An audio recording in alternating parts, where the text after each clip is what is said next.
fantastic thing happened today. How can I put it? Would anybody believe that I actually saw two?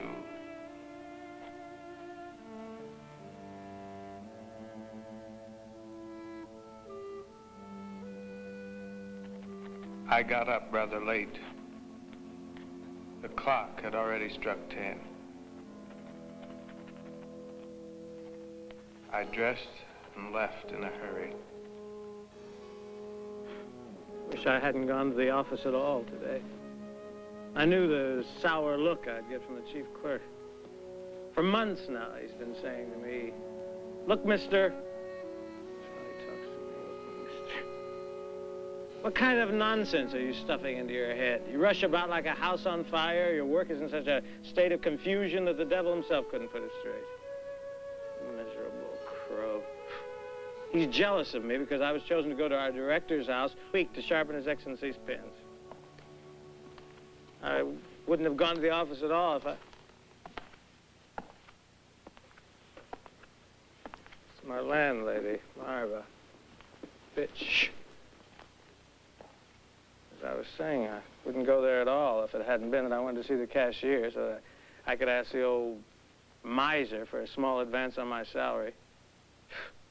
You could wait till Judgment Day before he'd give you a penny. Even if you're starving to death, you could beg till something bursts inside you and he wouldn't give in.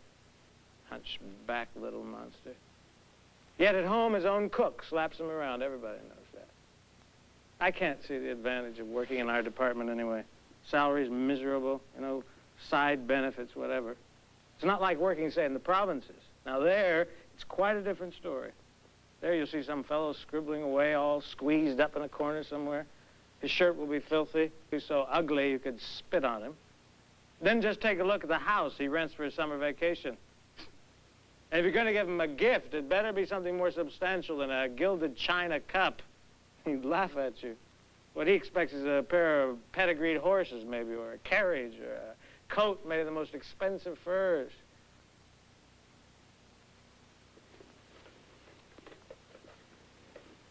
It was pouring rain outside. I put on my coat, took my umbrella. The streets were practically deserted, except for a tart who was running along with her skirt pulled up over her head. A few merchants under umbrellas and an office messenger here and there. As for decent people, there was only myself and another government clerk. I was crossing the street and I thought to myself, don't tell me you're going to the office, my friend. You're after that one trotting ahead over there. And it's her ample behind you're staring at. When it comes to picking up anything in a skirt, your civil servant will put a sailor to shame. I was standing there watching him run along when suddenly a carriage drove up. I recognized it at once. It belonged to the director of our department himself. But he wouldn't be shopping this time of day. I thought it must be his daughter. It must be her. The footman threw open the carriage door, and there she was. Out she fluttered like a little bird. She looked to the right, to the left, and she swept past me. Oh, my God, I'm lost. She didn't recognize me, though. Anyway, I was trying to hide. My coat is shabby. It's out of fashion, too. This is the place. Just then, her little dog, who had been following her out of the carriage, was too late to get through the shop door before it closed, so she was left outside. Now, I know her, too. Her name is Madgie. Just then, I heard a thin little voice say, "Good morning, Madgie." I turned around and I saw two ladies coming along under an umbrella. One was old, the other one was young. Behind them was another little dog. They just passed me when I heard it again. "Shame on you, Madgie. Why have you deserted me?" I looked down, and there was Madgie and this other little dog that had been following the two ladies, sniffing at one another. I'll be damned. I thought I must be drunk. But that doesn't happen to me very often. Just then, I saw Madgie lift up her head. I saw her with my own eyes. she lifted up her head and she said, "No, Fidel, you mustn't say such things. I've been very, very sick." I know how strange that sounds. I admit that I was surprised to hear her talking like a human being. The more I thought about it, though, the less surprised I was. As a matter of fact, a number of similar cases have been reported recently in different parts of the world. In England, apparently, a fish put its head out of the water and uttered a few words in such a strange language that scientists have been trying for 3 years now to figure it out. So far, they're baffled. Then, too, I was reading in the newspaper about 2 cows who went into a shop and ordered a pound of tea. I probably burned that. But you must have read that.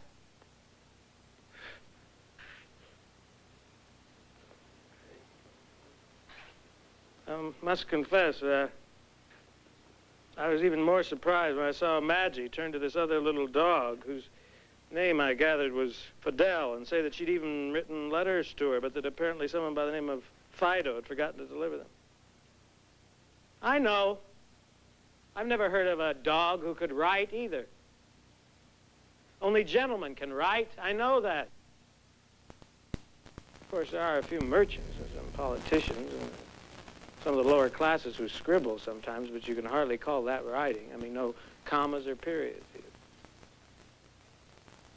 I must follow that dog, I thought, find out what her views are.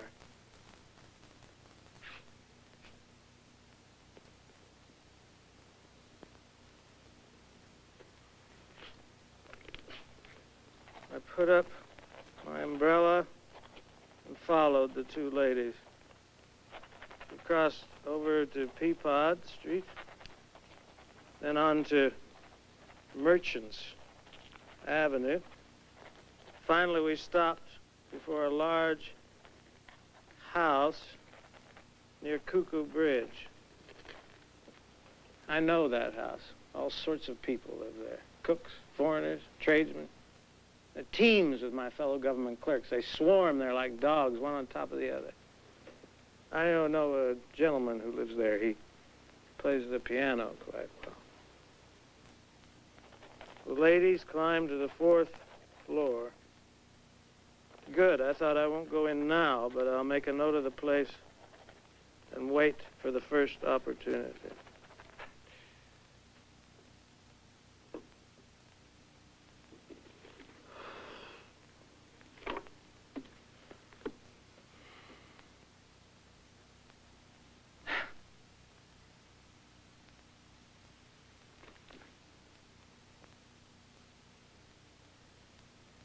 I must confess that for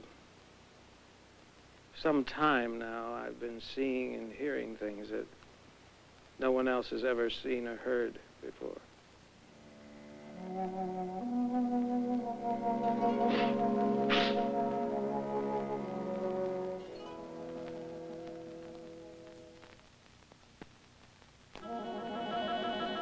October 4th.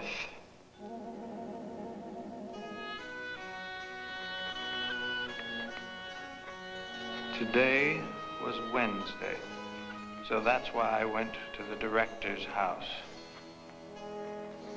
I came early on purpose, settled down, and sharpened all His Excellency's pens.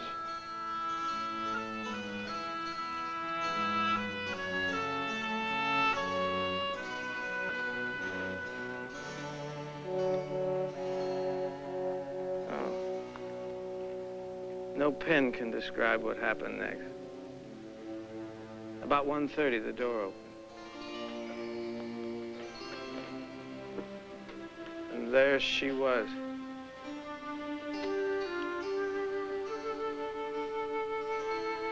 Sophie. Holy saints, how she was dressed, all in white, like a swan. When she looked at me, I swear it was like the sunshine. It was like the sun. She nodded to me. She said, "Has Papa been here?" I wanted to say, what I wanted to say was, Is there anything I might do for you? You need only ask it. Nothing I wouldn't do for you, nothing. That's what I wanted to say. I only nodded my head and said, no, ma'am.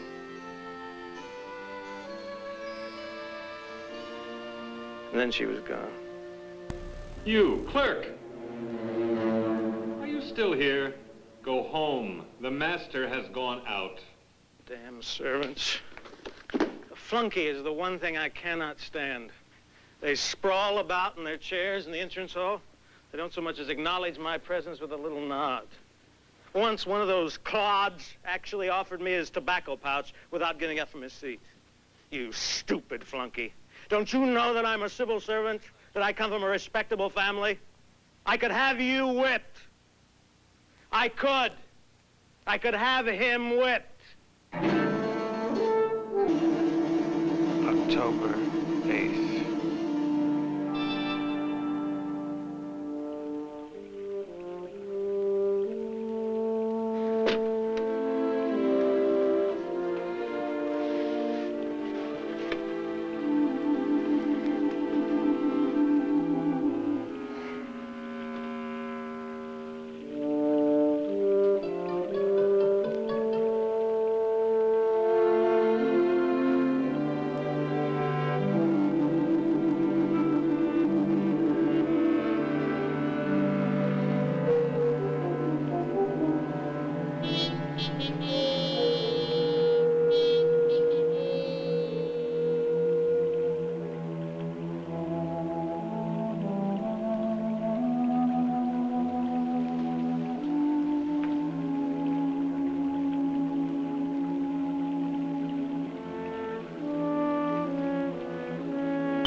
Today, I spent all day at the window watching people pass by.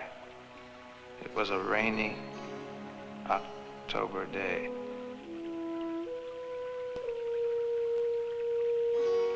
Last night, I went to the director's and waited outside for a long time, hoping that she would come out and get into her carriage.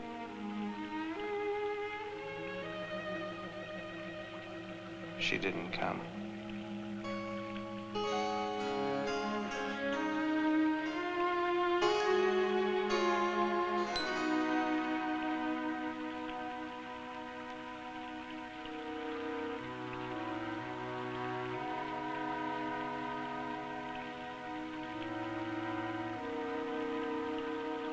Without you, my darling. Without you, my darling. Without you, my darling. Without you, my darling. 1 hour crept. Without you, my darling, 1 hour crept. Without you, my hour crept.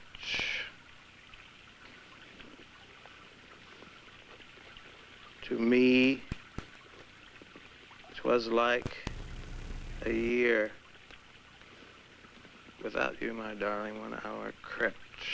To me, 'twas like a year. Without you, my darling, crept.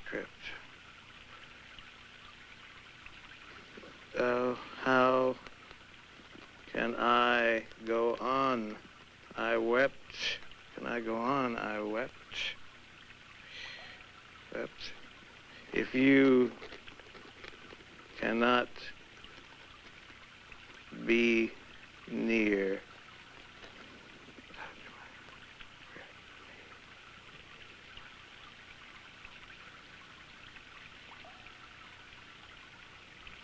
Sounds like Pushkin.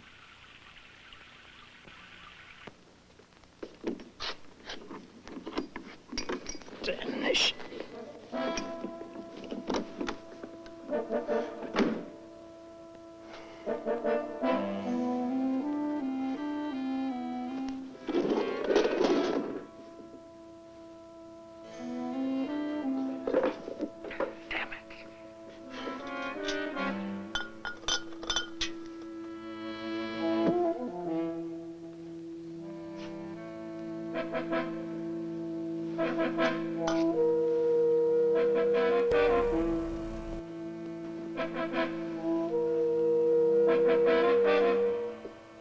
I'm very angry with the chief clerk. I went to the office. He called me in. Clerk! You, mister. Would you mind telling me just what you're doing? What do you mean? I'm not doing... Now, see here. You're over 35 now. It's time you got some sense. You think I don't know about your tricks? You're after the director's daughter. Just look at yourself. Who do you think you are? You're just a zero. You're nothing. Less than nothing. You haven't a penny to your name. Look in the mirror. Look! Look! How can you even think of such a thing? Damn him. I can see through him. I know why he hates me. It's envy, pure envy. He sees how the director favors me. He's jealous. So he's the chief clerk. So what? With his watch and a gold chain and his handmade boots. Maybe he imagines that I'm a nobody. Maybe he thinks that my father was a dishwasher or a janitor. I'm a gentleman. Because why I shouldn't be promoted to.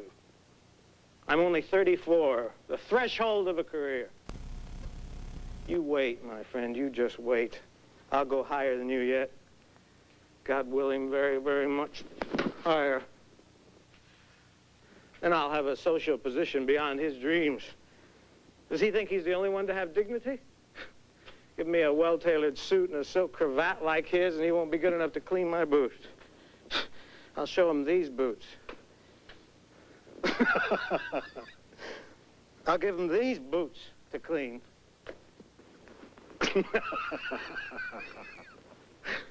I'd like to see his face when he sees these.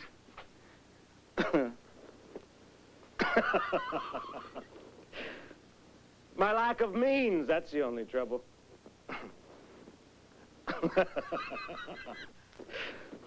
Poverty, that's my cross.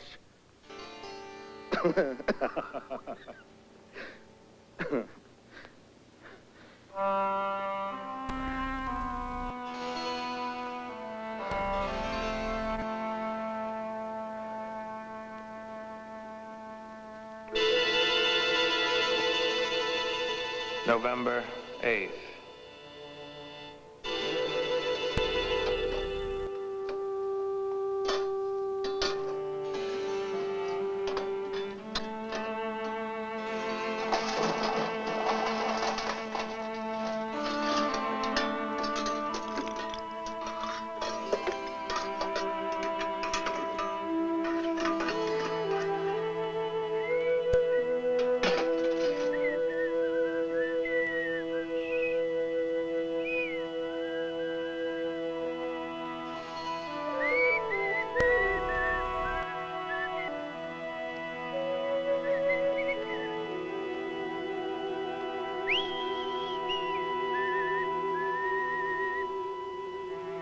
I went to the theater tonight.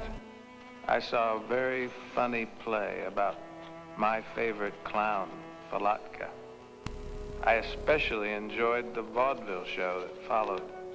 There were some very funny skits lambasting lawyers. I don't know how they got past the censors. As for politicians, they said quite plainly that they do nothing but swindle the public, that they wallow in lust and try to push their way into high society. There was even a sketch condemning newspaper critics, and the actors asked the audience for protection from them. Playwrights write very daring plays nowadays. I love going to the theater. Hello,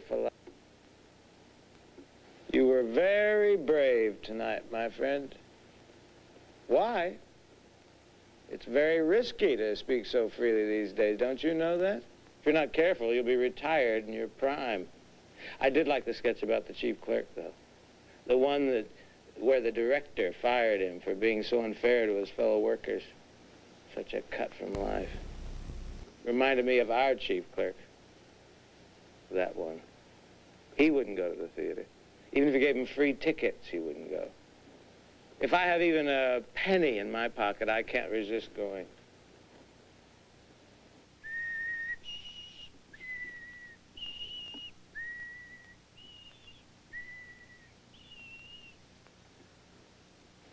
How I envy actors. When I was a boy, my mother always used to say that I should be an actor. Such imagination, she used to say. My mother was so fine and gentle. What a lady she was. What? He was a gentleman, my father. He was a gentleman. What do you know about it, anyway? Your father was a stick and your mother was a mattress cover. Your generation begins and ends with you, you impotent little bedpost sitter. Don't cry, damn it. Listen, don't cry. I want to tell you something. It's a secret. Do you know that the chief clerk has a donkey for a father and a street-walking mongrel for a mother? That's why he brays jackass and behaves like a whore.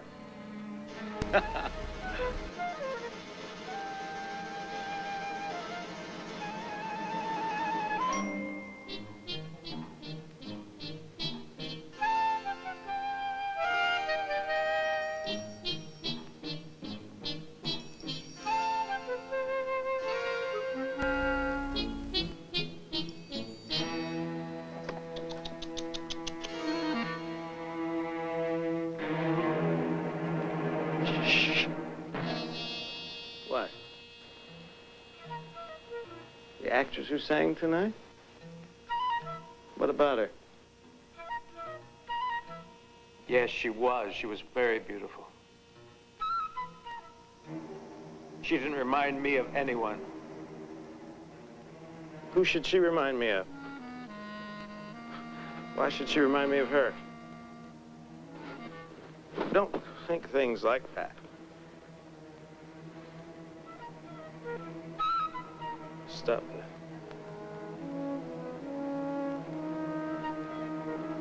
Stop it. Stop.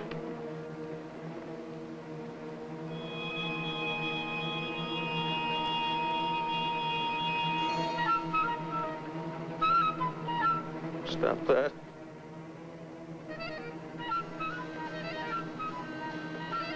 Stop it!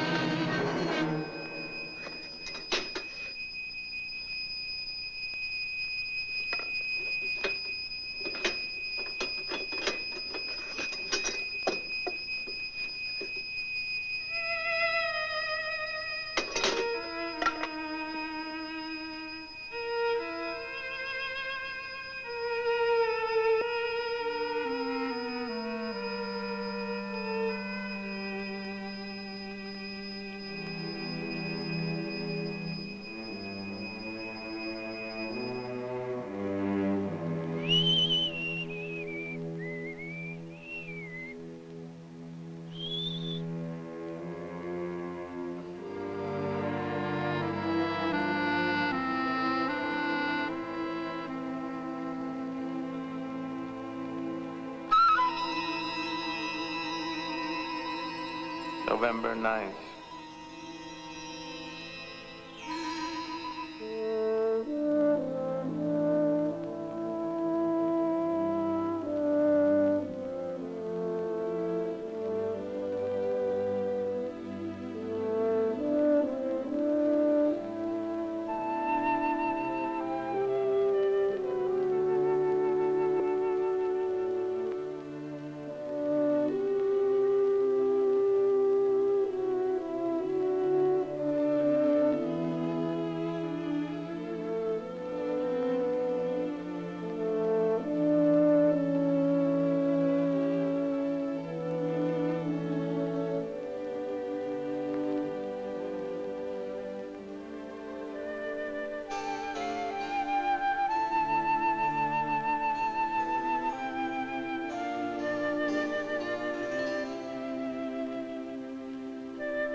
November 12th.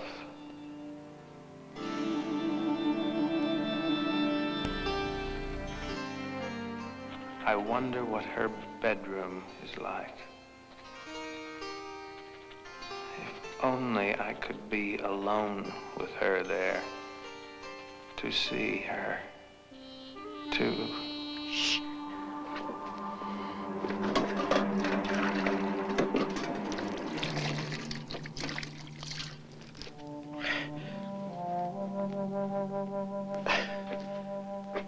Oh, my God. Must be more like paradise there than heaven itself. Oh, little jars and bottles all standing there. Flowers so delicate you don't dare breathe on them. Little dress she just slipped off lying there. Oh, light, fill me. More like air than a dress.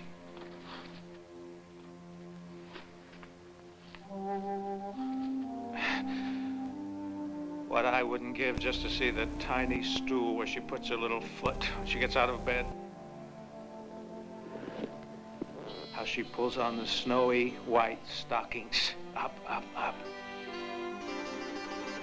Shh.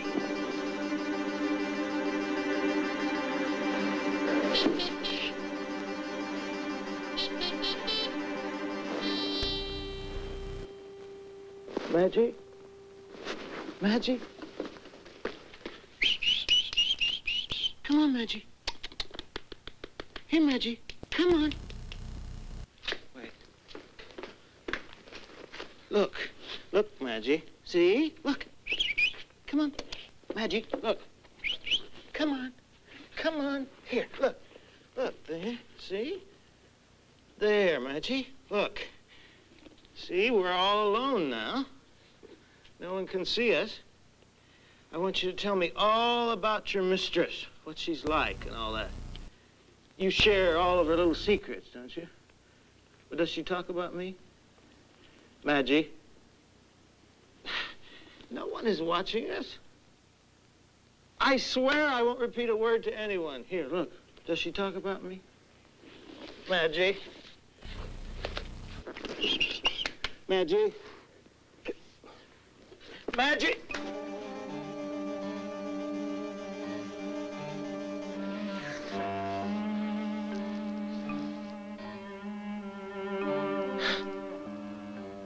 Crafty creatures, dogs. They notice everything. Yes. For a long time now, I've suspected that dogs are far more intelligent than men. I was even certain that they could speak, but simply chose not to out of some peculiar stubbornness. I must get hold of that dog's letters. They'll tell me all I need to know about my Sophie and her papa, our director. Dogs have their own political views on everything.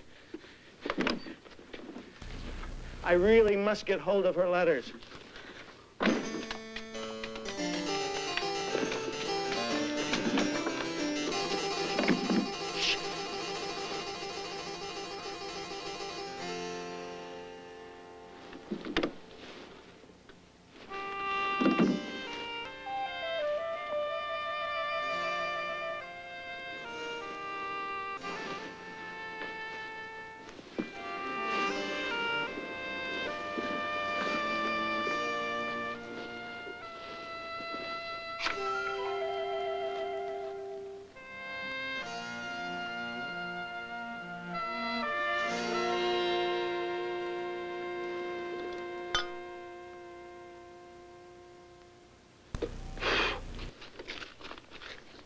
I climbed to the 6th floor.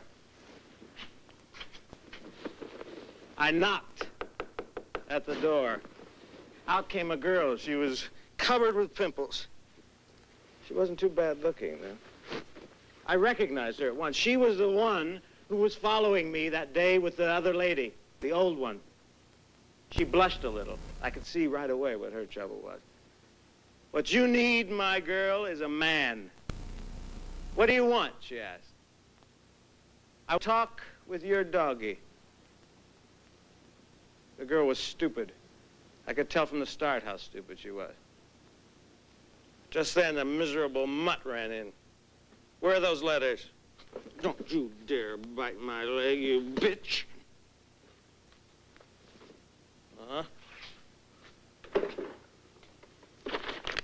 Too late now, little mutt.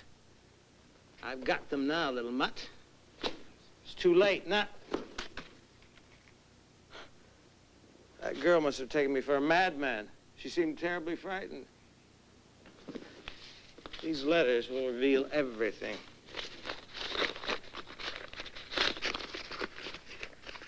This is really quite legible.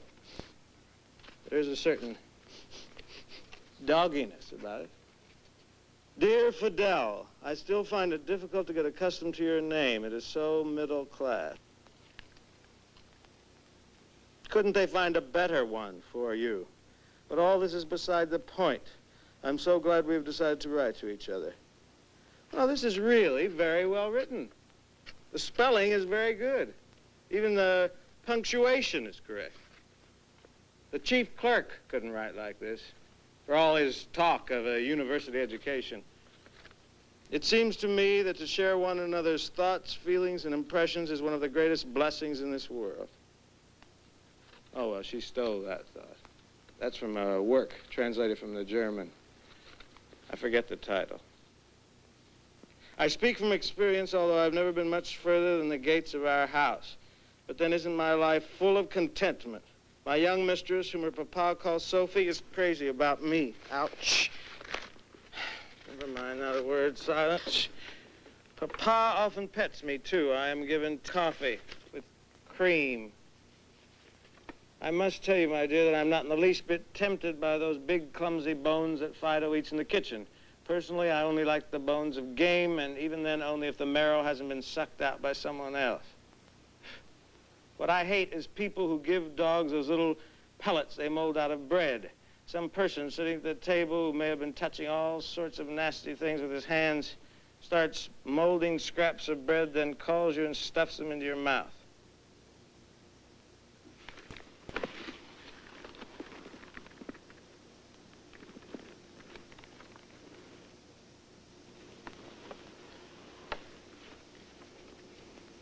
It would be impolite to refuse. Of course, you have to eat it. No matter how repulsed you are, you have to eat. Ah, damn nonsense. Can't she think of anything better to write about? Now, see with pleasure what goes on in this household. I've already mentioned the main character whom Sophie calls Papa. He's a very strange man. At last.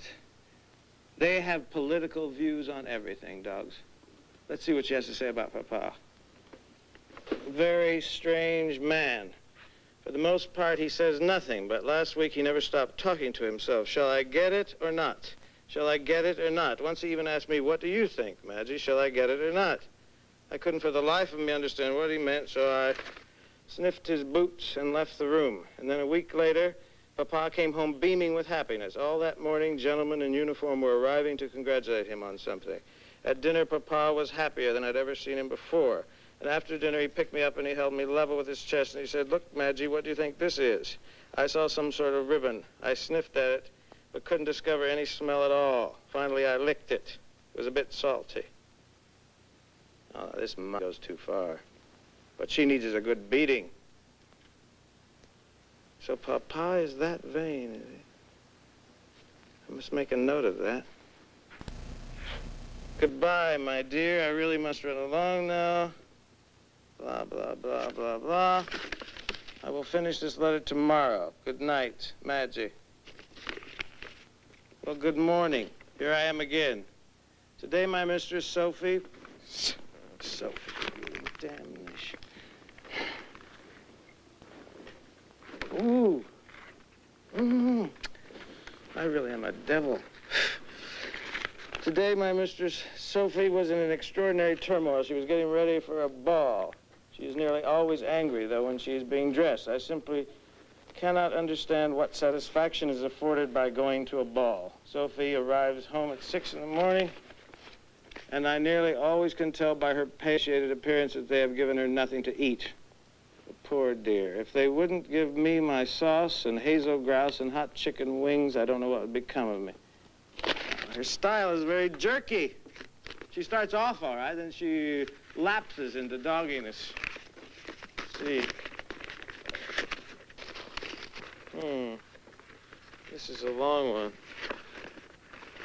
There's no date on this one either. Oh, my dear, how strongly I sense the approach of spring. My heart beats all the time as if it were expecting something or someone. There's a constant ringing in my ears.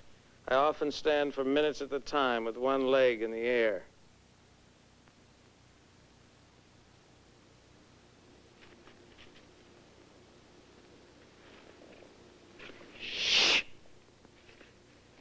Confidentially, I have plenty of suitors. I often sit in the window and watch them pass by. Freaks, some of them are. There's one horribly coarse and dumb mongrel with stupidity written all over his face. He swaggers up and down the street. I suppose he imagines he's a celebrity and that everyone shares that view. Hardly. Naturally, I pay no attention to him, but don't imagine, my dear, that my heart is indifferent to all overtures. You should see one young man who crawls under our fence. His name is Treasure. Oh, my dear, you should see him. He's got the sweetest little snout. Ah, damn nonsense. Are her letters going to be filled with this stupid stuff? I'm after people, not dogs. I want spiritual food, and I'm fed this rubbish instead. Oh. Sophie was sitting at the table sewing. I was looking out of the window. I like to watch people passing by.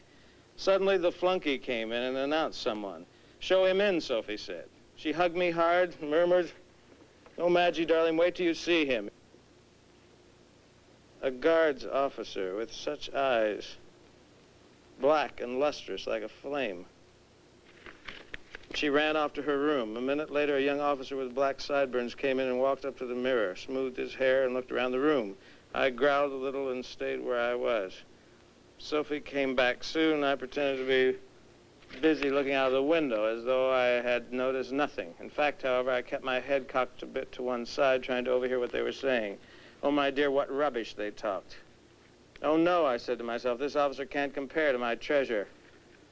Heavens, what a difference. In the first place, the officer's face was broad and absolutely smooth with sideburns all around it, just as though he'd tied it up with a black scarf, while my Treasure has a delicate little pointed snout and a little white spot in the middle of his forehead.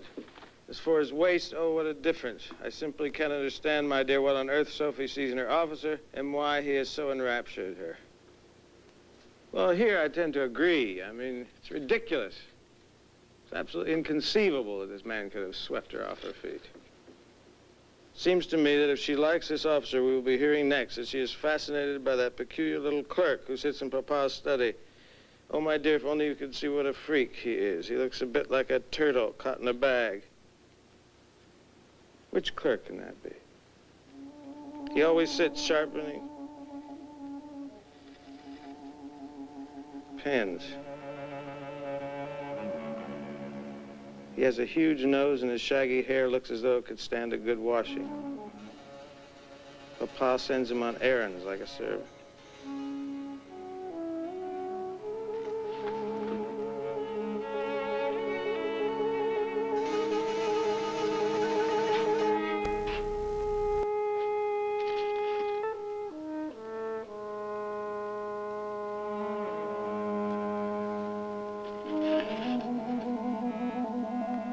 Sophie simply can't control her laughter when she sees him.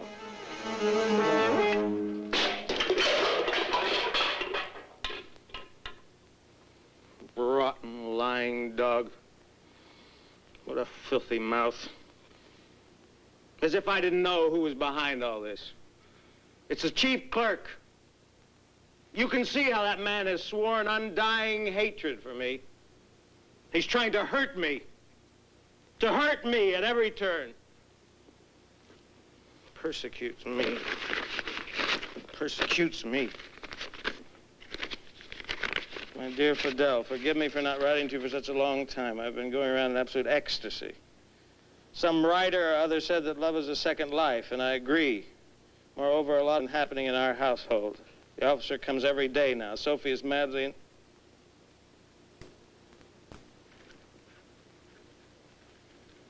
love with him.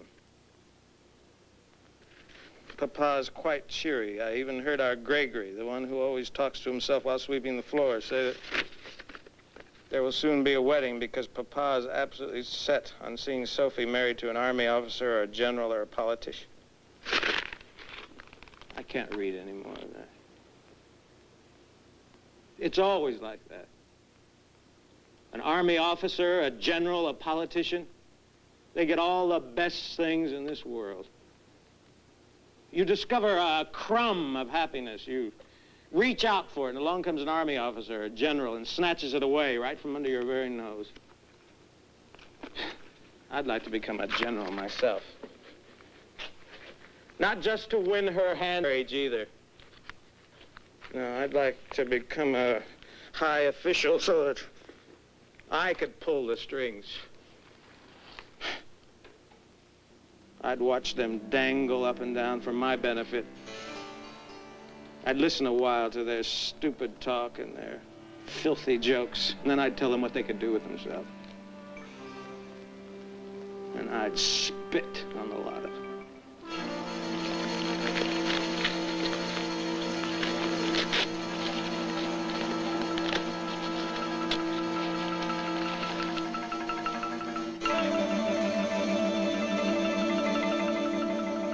December 3rd.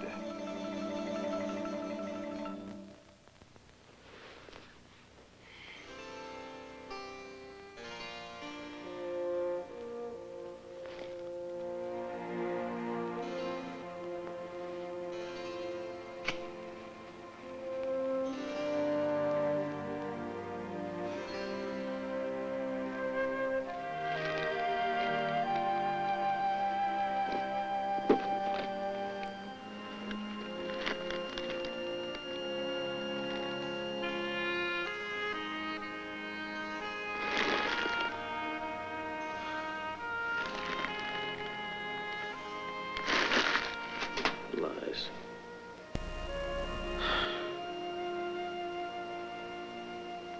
It can't be a wedding. It can't be a wedding.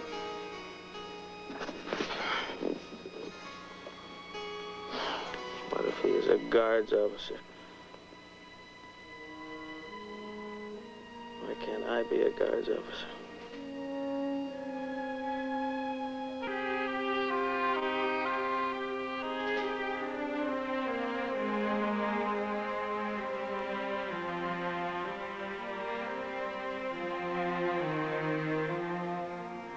Why am I a clerk?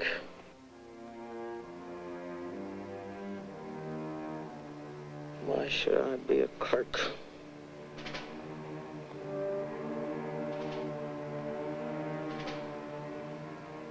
Maybe I'm really a general or a count and only appear to be a clerk. There are plenty of cases in history where somebody quite ordinary, not necessarily an aristocrat, some middle-class person, perhaps even a peasant, suddenly turns out to be a public figure. Or perhaps even a ruler of a country. If a peasant can turn into something so important, what might not a man of breeding turn out to be?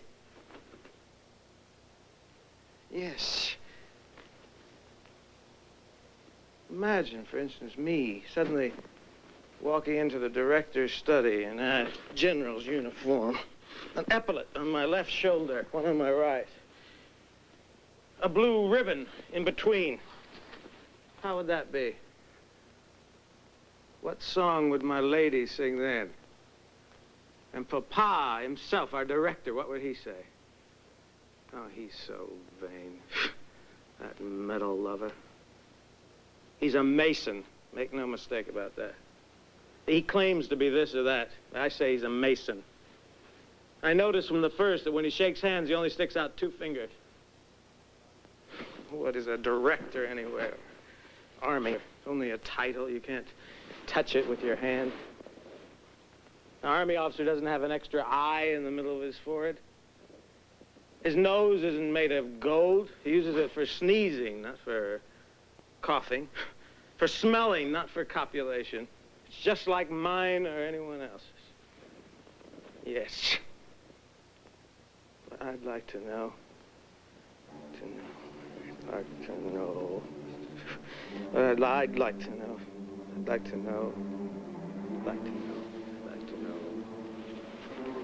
What I'd like to know is. What I'd like to know is.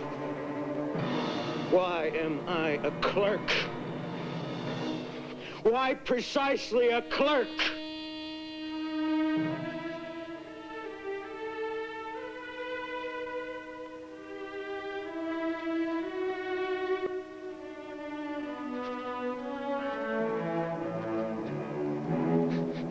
My God.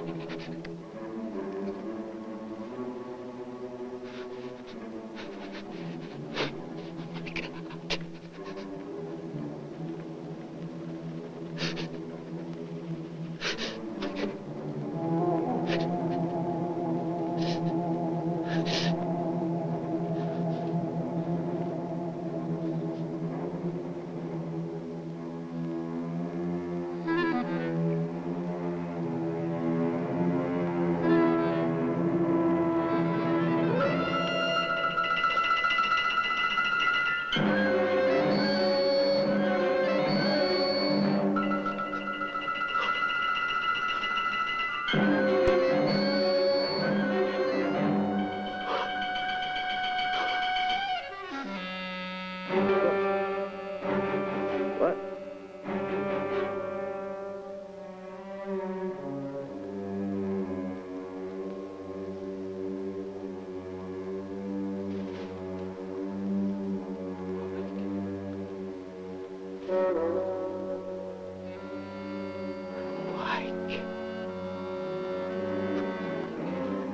Why can't I be an army officer? Or a colonel, or a politician.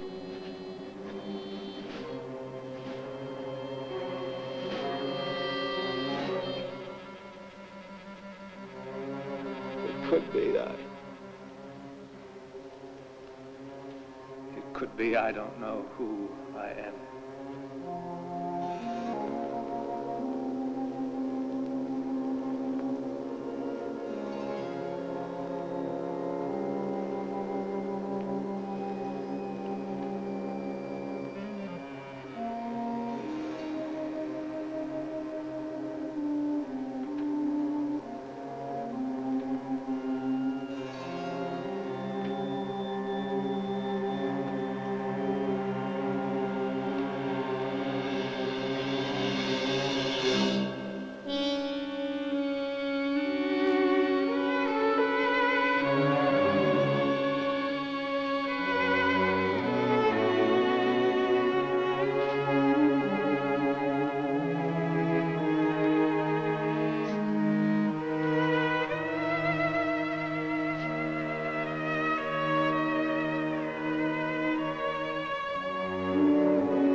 Who am I?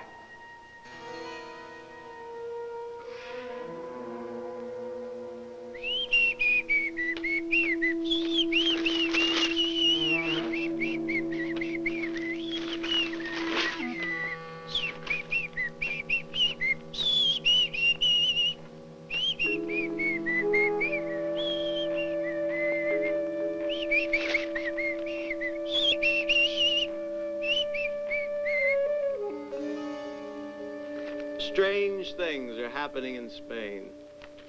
I can't even make them out properly. They say that the throne is vacant, that there's difficulty in electing a successor. That sounds very strange to me. I mean, how can a throne be vacant? They say some noble woman is to ascend the throne. A woman can't ascend the throne. She simply can't. That's absolutely impossible. Only a king should sit on a throne. In the first place, England won't stand for it. Then, too, we must keep in mind the political climate of the rest of Europe. The Emperor of Austria, our leader. The throne must have a king to occupy it. Yet they say there is a king. Now, that can't be. I mean, how can there be a kingdom without a king?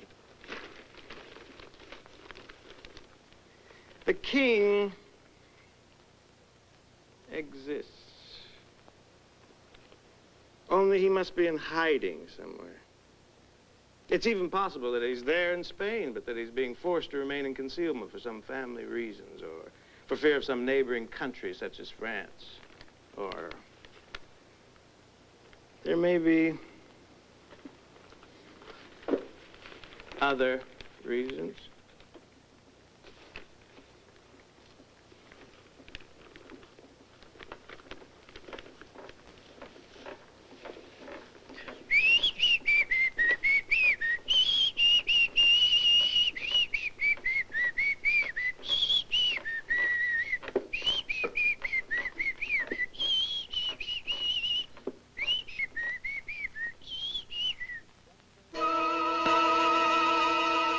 December 6th.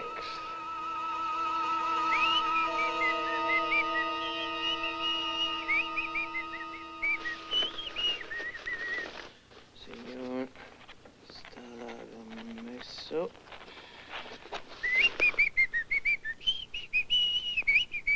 Señor Persona. Ole.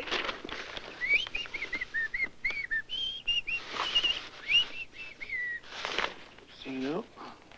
Sino.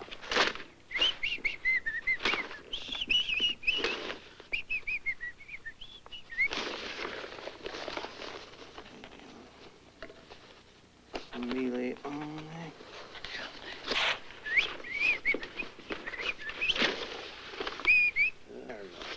Ole. I simply cannot get the affairs of Spain out of my mind.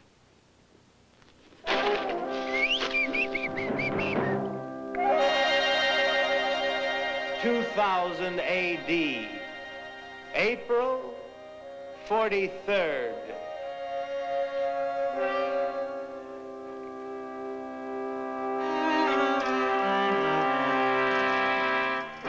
Spain has a king.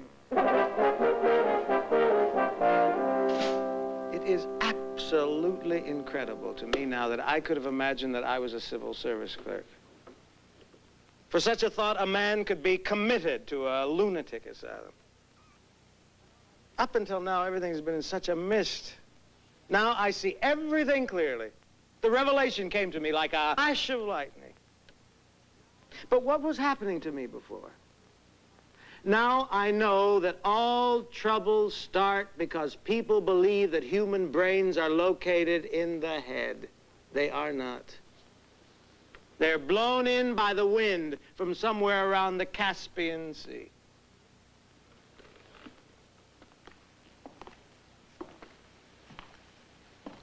I began by telling my landlady, Marva, who I was.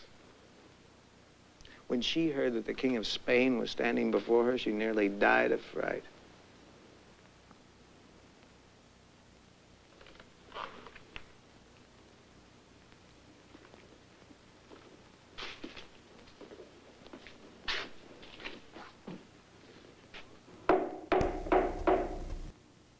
Marva!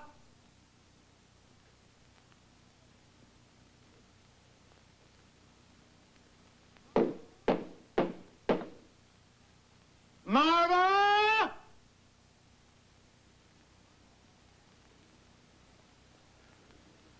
She's frightened. Be reassured, Marva, my feelings are benevolent. I'm not in the least bit displeased with you for having placed me in such miserable surroundings for all of these years.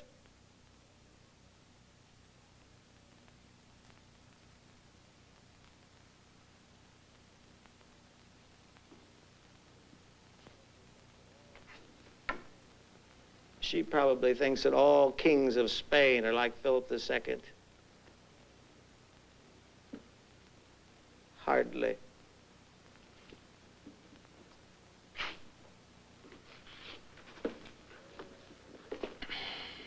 There's very little resemblance between me and Philip. In the first place, I don't have a single monk in my court. Don't be worried, Marva. I'm not angry with you for having given me such a meager supply of coal every winter. For the filth I've had to endure. For the rats you wouldn't pay to get rid of. Don't be frightened, my child.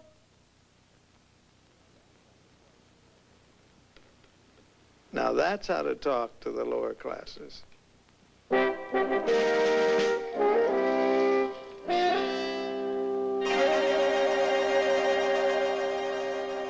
Martober 5th.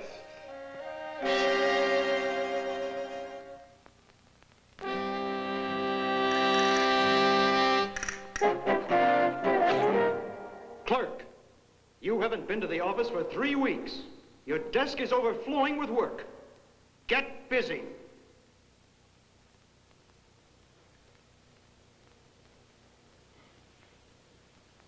I decided to go for a lark. The chief clerk expected me to come apologizing to him, but I just looked at him in a detached sort of way. Not too angrily, not too graciously either. And I sat down in my usual place.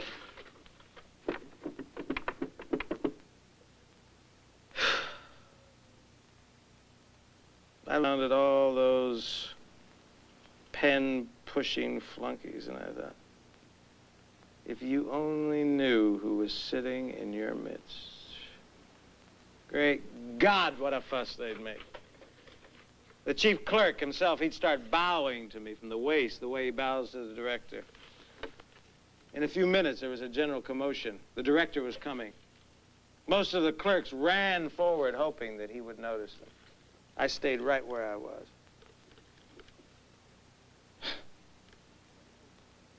What amused me the most was when someone put a paper in front of me to sign. They expected, no doubt, that I would put my signature at the very bottom of the page, so-and-so clerk in charge of such and such table.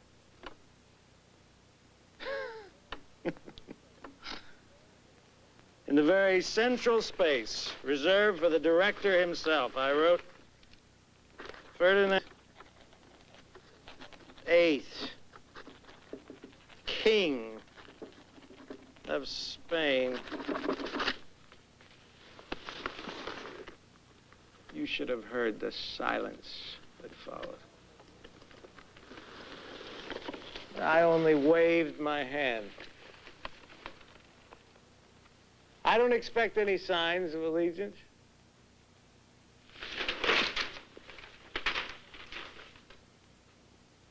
Then I went straight to the director's home.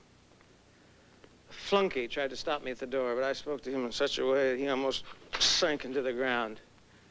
And I went straight to her bedroom. She was sitting in front of her mirror. When I came in, she got up and she stood back. Still, I didn't tell her that I was the King of Spain. I simply said that she couldn't imagine the happiness that was in store for her, such as she'd never dreamed of her, and that in spite of the intrigues of our enemies, that we would be united. I didn't want to say any more, so I left.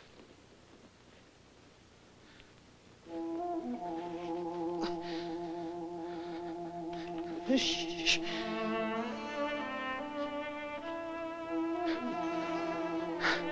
Women are such crafty creatures.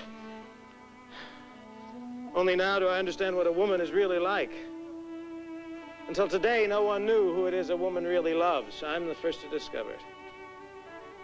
Woman is in love with the devil.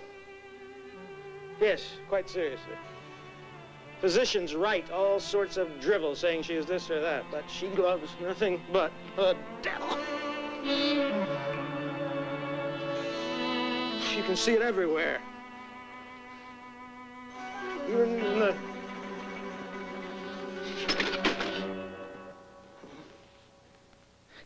Even in a theater, you'll see it. Some woman in a balcony looking through opera glasses.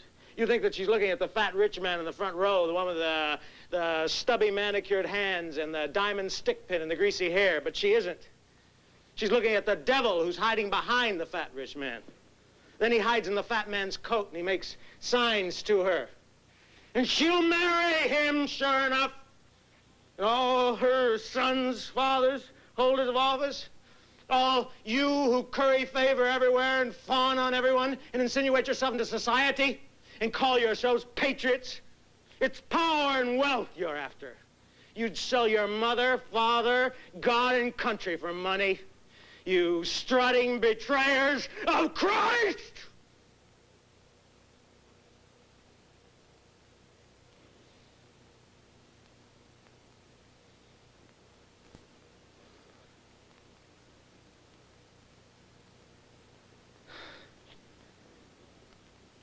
But all of this is caused by ambition. Ambition is caused by a tiny bubble under the tongue. And in this bubble is a small worm, no bigger than a pin's head. And all this was made by a barber who lives in Peapod Street. I forget his name, but I know for a fact that in league with a certain midwife, he is trying to spread Mohammedanism all over the world. And I'm told that even now in France, the majority of the people have adopted the Mohammedan faith.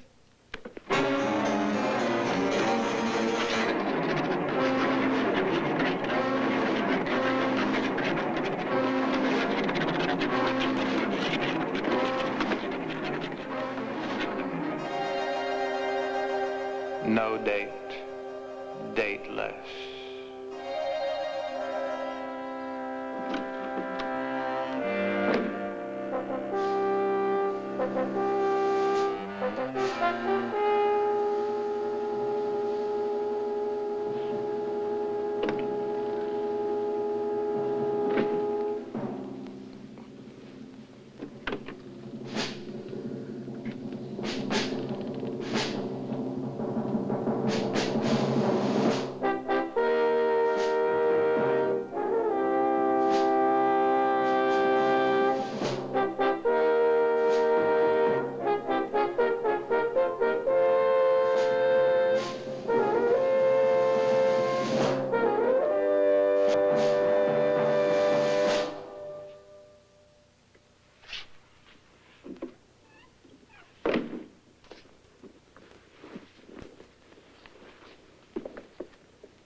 What? No. No. I went walking incognito along the avenue. The emperor drove past. Everyone bowed their heads. So did I.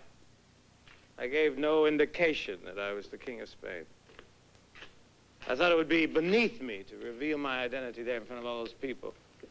It would be far more proper to be presented at court first.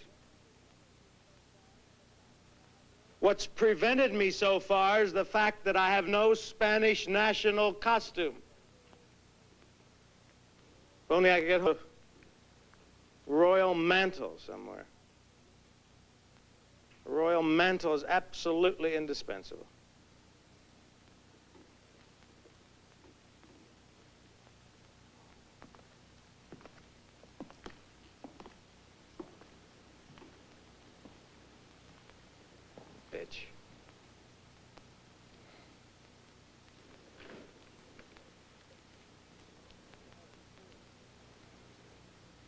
I was going to have a tailor make one up for me, but they're not to be trusted.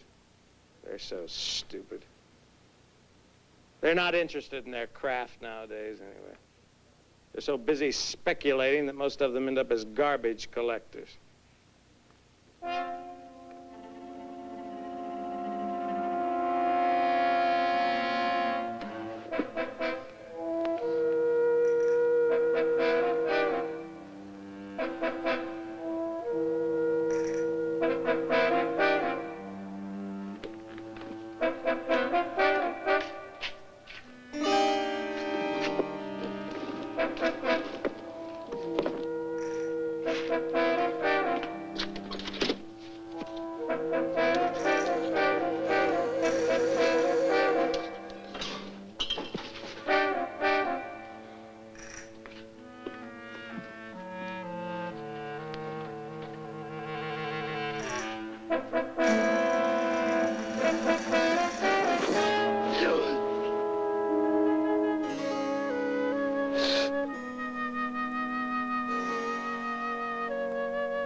I'm waiting for my deputation from Spain.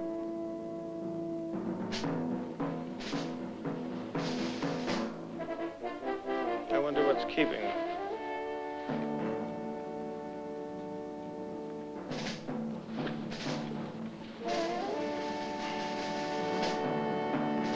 I went to the post office to see if there'd been any word from the Spanish delegation. But the postmaster is a stupid fool. He knows nothing. No, he said, we don't have any Spanish delegates around here. But if you want to mail a letter, we'll accept it. What the hell is he talking about? What letter?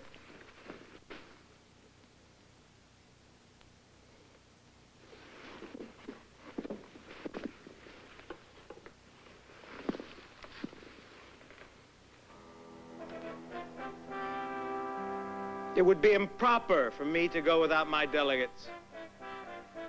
My dignity would be cheapened.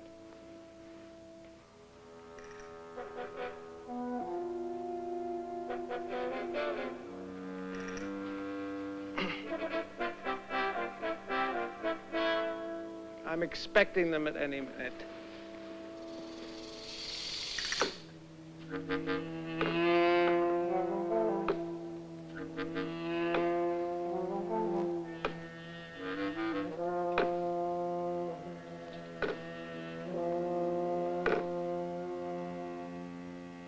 The first, the first, the first, the first, the first, the first, the first, the first, the first, the first, the first.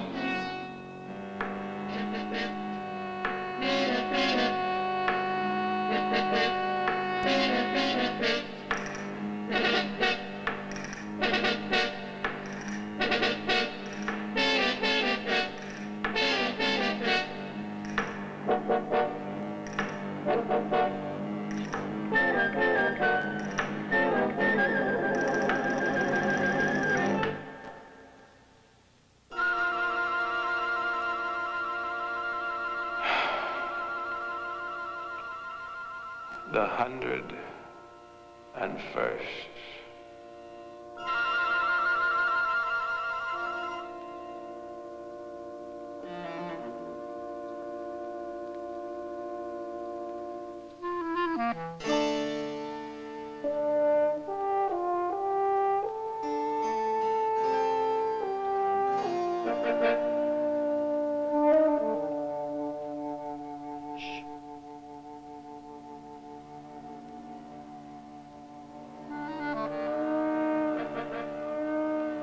Swine! Why are you afraid? I am your king!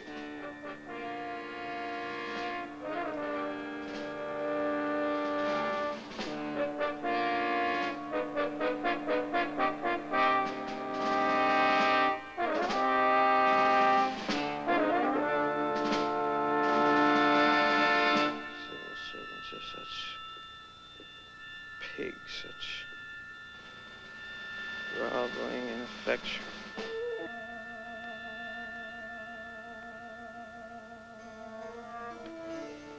Listen, you people. Come with me. Our opportunity is now. Delay and darkness will surround us all. This is a day of great jubilation. The day of my triumphant return. There is no nation, no throne without my scepter. Attend to me.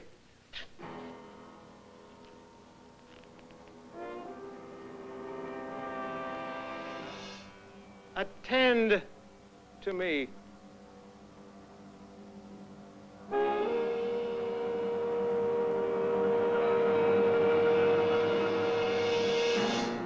I am your king. The throne is mine, and mine is the kingdom. Deliver you with these hands. Obey me.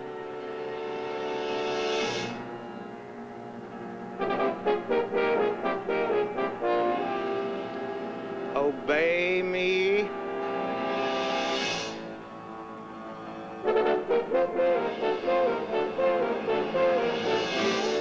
Obey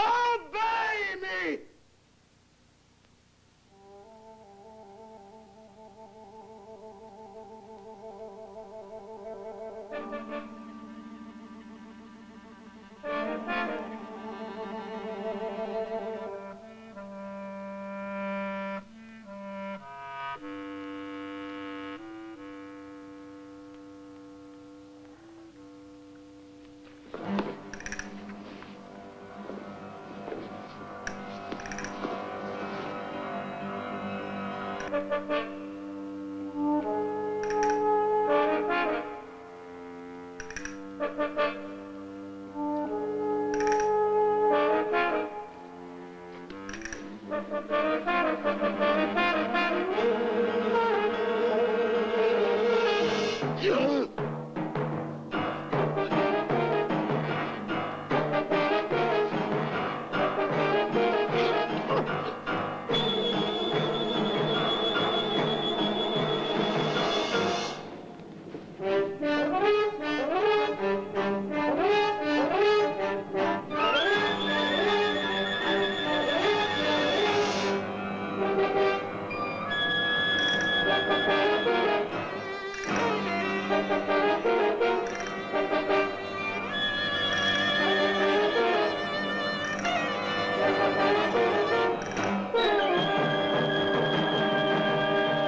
in Spain. It all happened so quickly, I hardly had time to realize it. The Spanish delegation arrived for me, and we all got into the same carriage. The speed of the journey was extraordinary. Within half an hour, we were at the Spanish border.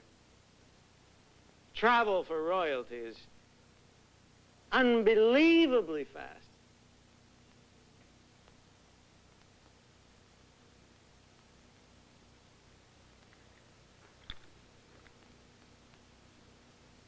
Strange country, this Spain. In the first room we entered, there were a number of people with shaven heads. Oh, monks!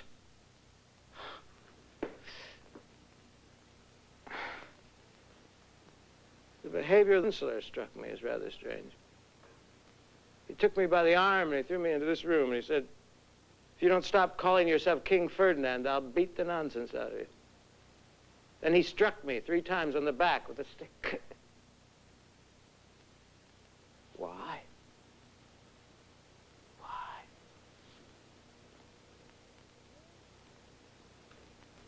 Yes, this must be some kind of initiation for returning royalty.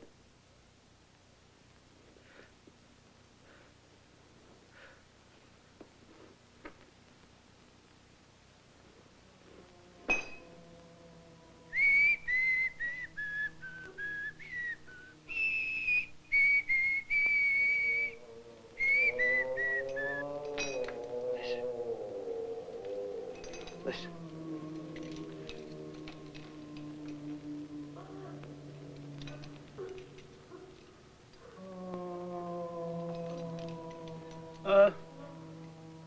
I must occupy myself with public affairs. I have discovered that Spain and China are one and the same country. If they're still considered to be separate countries, then that's only due to sheer ignorance. I recommend that you try to write Spain on a piece of paper. You will find that you've written China.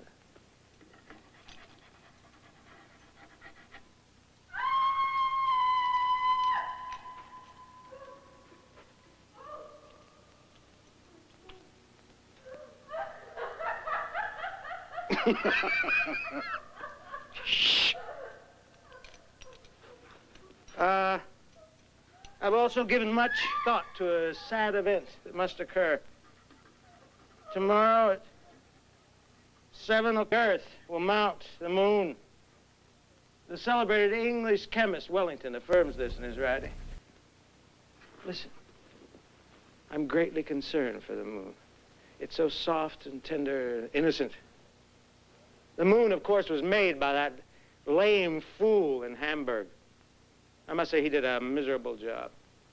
He didn't have the slightest notion of how a moon should be made.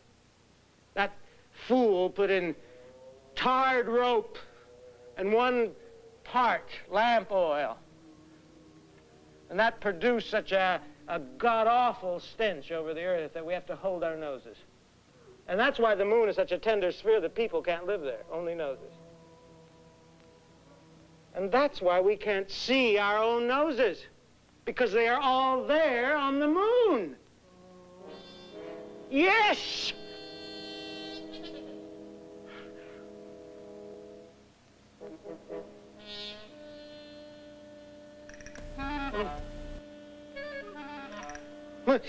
God, oh my God. Listen, we must save the moon. When I think of what a heavy thing the Earth is, it will smash our noses into mush.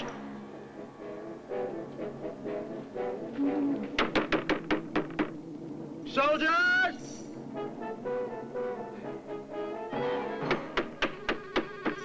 Generals!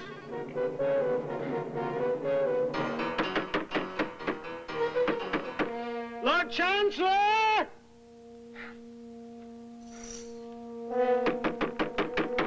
Government clerks! We must save the moon! We must save the moon.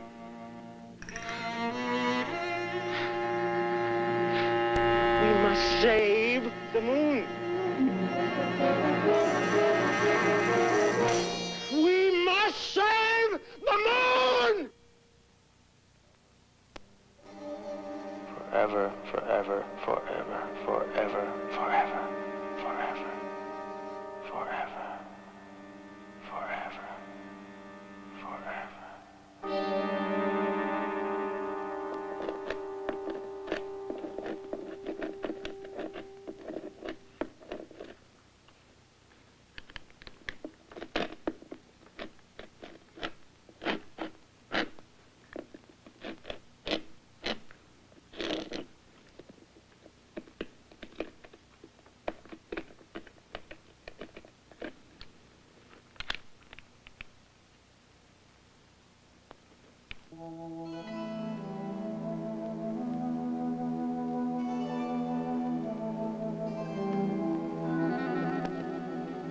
The 25th.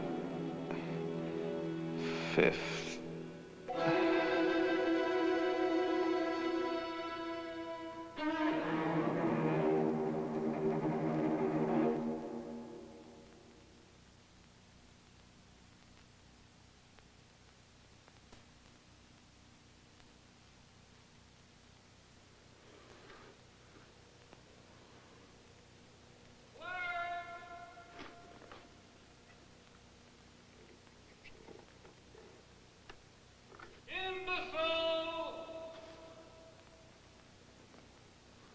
Government clerk! Help. Gentlemen!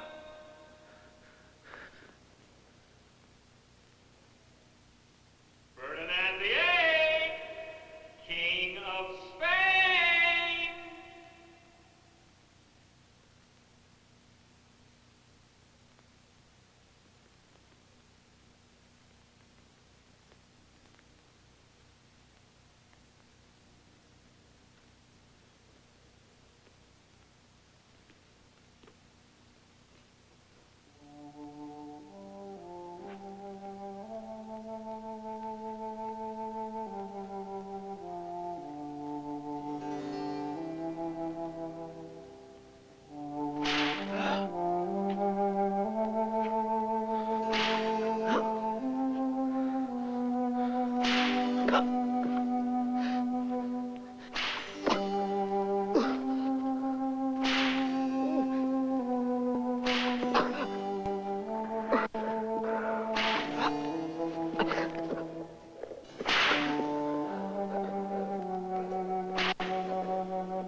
March, April, February, I don't know. I don't know.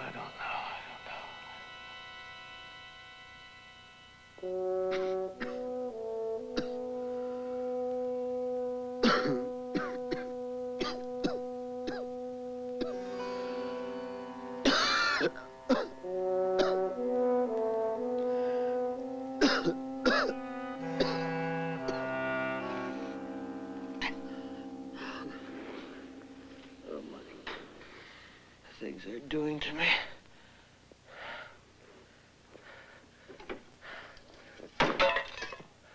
What have I done to you? I can't bear this anymore.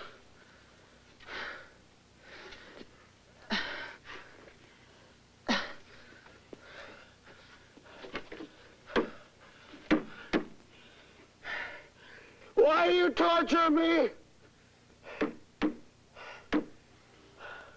What do you want from me in my misery? I have nothing. Ah, my head is burning. Everything's whirling about. Ah! God, help me. Take your kingdom, God. I don't want it.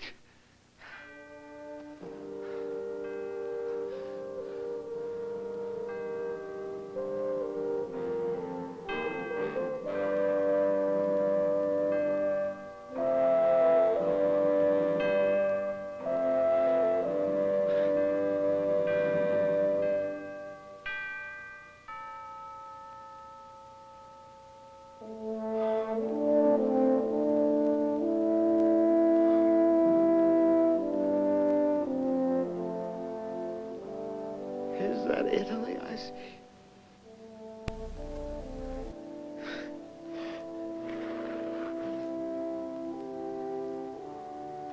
Russia.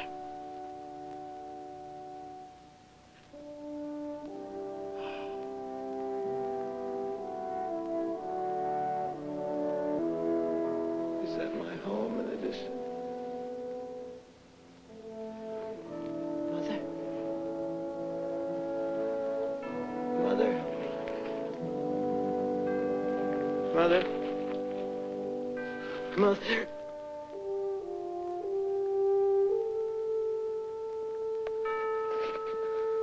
Mama!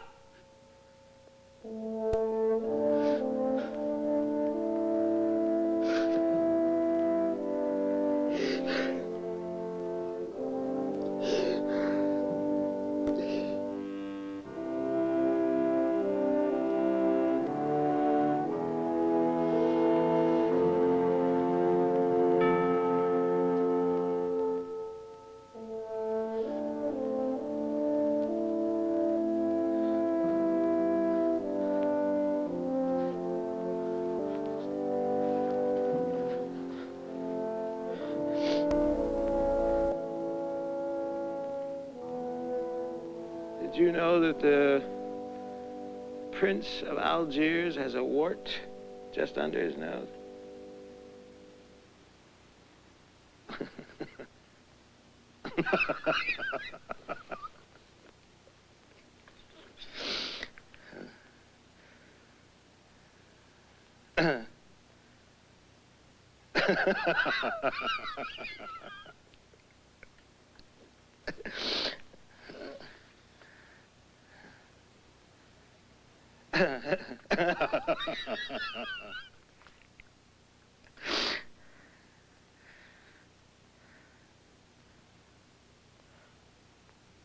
Listen.